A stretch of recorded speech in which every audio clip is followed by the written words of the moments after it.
Good morning, Michael. Good morning, Simon. Hi guys, this is Simon. Hi guys, this is Michael.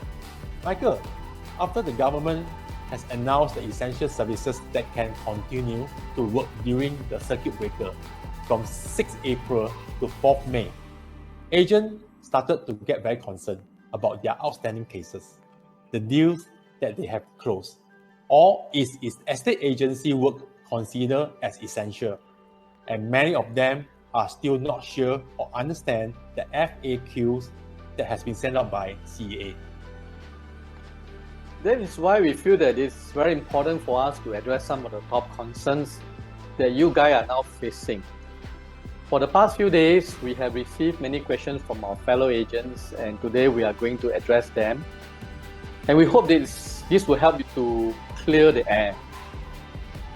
Many of our agents have done many rental transactions, and the question that we have received from most of our agents after the implementation of circuit breaker is, if the landlord is overseas, how do we hand over the property to the tenant during the circuit breaker period? Alright, first of all, you need to apply for a time-limited exemption from the Ministry of Trade and Industry. The website is covid.gobusiness.gov.sg. Under the FAQ in the general section, in question 5, you can call the enterprise info line at 6898-1800. I repeat, 6898-1800 for the application form in soft copy, and email it to them at least 3 days in advance. You have to give a strong reason for them to consider your application. Once you have obtained the approval, please follow strictly to the instruction in the letter. That's right, Michael. Guys, we know that in CEA FAQ, it mentioned that agents should conduct their estate agency work either virtually or remotely. So some of you may come across a situation where your clients want you to witness the signing of the tenancy agreement. The question is the tenancy agreement valid without any witnesses? The answer is yes.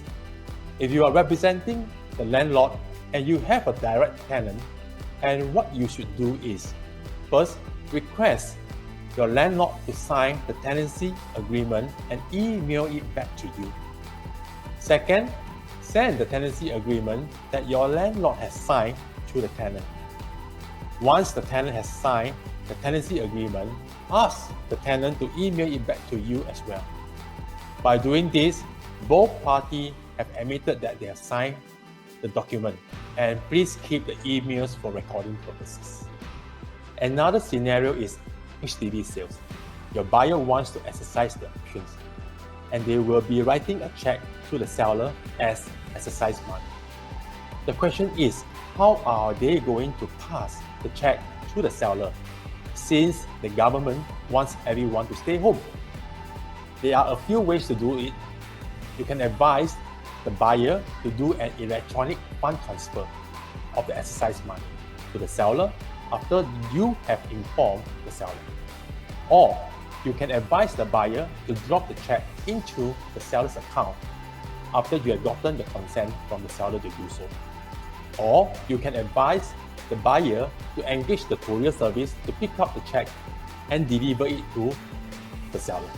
Michael, do you still have any more to share with our fellow agent? Yes, Simon, I have one more to share. Hey guys, CA has updated the FAQ on 9 April, and it is important for you guys to read up. In particular, I would like to review question 7.